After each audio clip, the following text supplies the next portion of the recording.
আগামীকাল থেকে সোনাইয়ে শুরু হচ্ছে বিধানসভা ভিত্তিক ক্রীড়া সমারোহ খেল মহারণ 2.0। বৃহস্পতিবার সন্ধ্যায় আয়োজক কমিটির কর্মকর্তারা সাংবাদিক সম্মেলনে ডেকে তাদের প্রস্তুতির কথা জানান। কমিটির চেয়ারম্যান দীপু কুমার দাস সপ্তাহব্যাপী ক্রীড়া সমারোহ সফল করে তুলতে সর্বস্তরের ক্রীড়াপ্রেমী জনগণের সহযোগিতা কামনা করেন। জানান, শুক্রবার সকাল 9টায় খেল মহারণ 2.0 আনুষ্ঠানিক উদ্বোধন অনুষ্ঠানে আমন্ত্রিত অতিথি হিসেবে উপস্থিত থাকবেন দলাইয়ের নবনির্মিত বিধায়ক নিহারঞ্জন দাস। এছাড়া সোনাইয়ের বিধায়ক করিমউদ্দিন বড়বইয়া উপস্থিত থাকার কথা রয়েছে।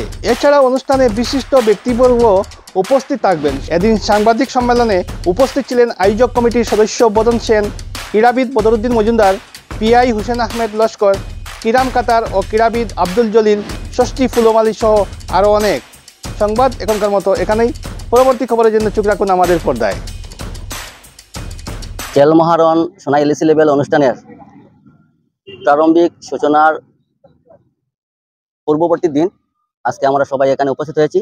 আমার সঙ্গে আছেন সোনাই মন্ডল সভাপতি বদন সেন মহাশয়, এখানে sports person x DSO Badruddin Majumdar, এখন সঙ্গে আছেন সোনাই এনজিএইচএস স্কুলের পিআই কিরাম খাতার এবং মনিলক চৌধুরী হায়ার সেকেন্ডারি স্কুলের হুসেন আহমেদ লস্কর মহাশয়, আর আব্দুল জলিল গ্রিন পার্কের ইনচার্জ, এবং আমার সঙ্গে আছেন প্রমিনেন্ট স্পোর্টস পার্সন ষষ্ঠী ফুলমালী। তো আমরা এই প্রস্তুতি জোর কদমে চলছে। কালকে সকাল 9টার সময় আমাদের শুভ উদ্বোধন হবে। এখানে প্রধান অতিথি হিসেবে থাকবেন নবনির্বাচিত দলাই সমষ্টির বিধায়ক নিহারঞ্জন দাস মহাশয়, উনি আসবেন। আর এখানে সোনাই এলএসি লেভেলের অনেক গুণীজ্ঞানী গুণীজন প্রত্যেকটা স্কুলে আমরা নিমন্ত্রণ পাঠিয়েছি, ওনারাও আসবেন।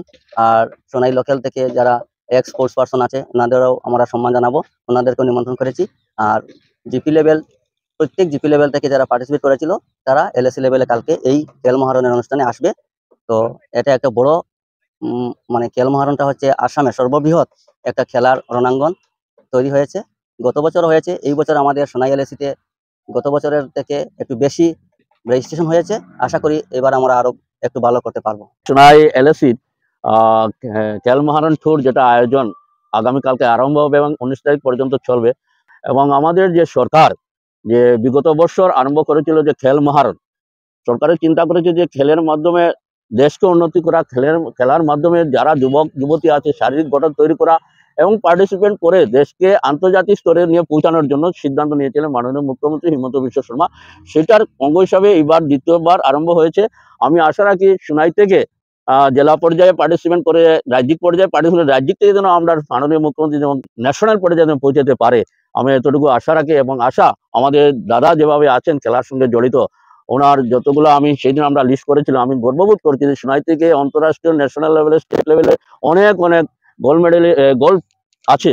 তো আমরা এইদের সবাইকে এবার আপনারা দেখতে পাবেন ব্যতিক্রমী যেটা সভাটা হবে আগামীকালকে, এবং শেষের দিন আমরা এরাদের সম্পাদিত করবো যারা অন্তর্রাষ্ট্রীয় রাজ্য হিসাবে কম্পিটিশন করেছিলেন, আমরা এদের সম্মান দেব। আর দেওয়ার কারণটা হলো এরাও অনুপ্রাণিত যে না একটা যে সরকারের কাজ করেছে, আমরাও যেটা মানে সম্মান পেয়েছি, এবং আমাদের যে প্রজন্ম যারা আসবে অনুপ্রাণিত সেরাও যেন অন্তর্রাষ্ট্রীয় রাজ্য হিসাবে লেভেল থেকে পৌঁছতে পারে। তো আমি সরকারকে সাধুবাদ জানাই যে সরকার যে সে সিদ্ধান্ত নিয়েছে। আশা করি এই সিদ্ধান্তে আসামের প্রতিভান সম্পূর্ণ যুবক যুবতী খেলোয়াড় বাইর হবে এবং দেশকে আসামকে উজ্জ্বল করবে। আগামীকাল ওপেনিং শুরু হবে আমাদের অ্যাথলেটিক্স ইভেন্ট। অ্যাথলেটিক্সের মধ্যে 100 metre, 200 metre, 400 metre, long jump আমাদের এই মাঠে হবে। এবং এট এ টাইম সকাল 8:30 9টা থেকে গ্রিন পার্ক উত্তর মোহনপুর মাঠে ফুটবলটা আরম্ভ হবে। ফুটবলের টিমগুলো ওইখানে রিপোর্ট করবে উত্তর মোহনপুর মাঠে, আর অ্যাথলেটিক্সে যারা আছে তারা এখানে রিপোর্ট করবে। এছাড়া যারা অতিথিরা আছেন সবাই এখানে আসবে।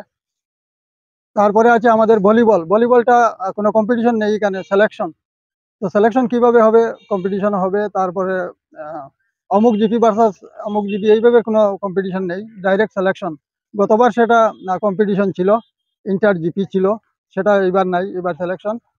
এবং কাবাডিটা হবে under 16, both boys and girls.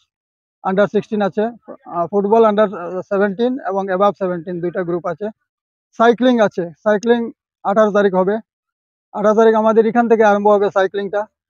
আর সাঁতার প্রতিযোগিতা যেটা, এটা শিলচরে সেন্ট্রালি হবে, জুনেল শিলচর জুন। আমাদের এখানে যারা প্রতিযোগী আছে তারা শিলচরে সুইমিং পুল আছে, সেজন্য শিলচরেই হবে। আর চেস আমাদের সোনাইএনজি হায়ার সেকেন্ডারি স্কুলের আমাদের এই প্যাভিলিয়নই হবে। আমাদের ইউএলবি লেভেলে বা জিপি লেভেলে যেগুলো সিলেকশন হয়েছে তারা এখানে আসবে এবং এলএসসি লেভেল এখানে কম্পিটিশন হবে।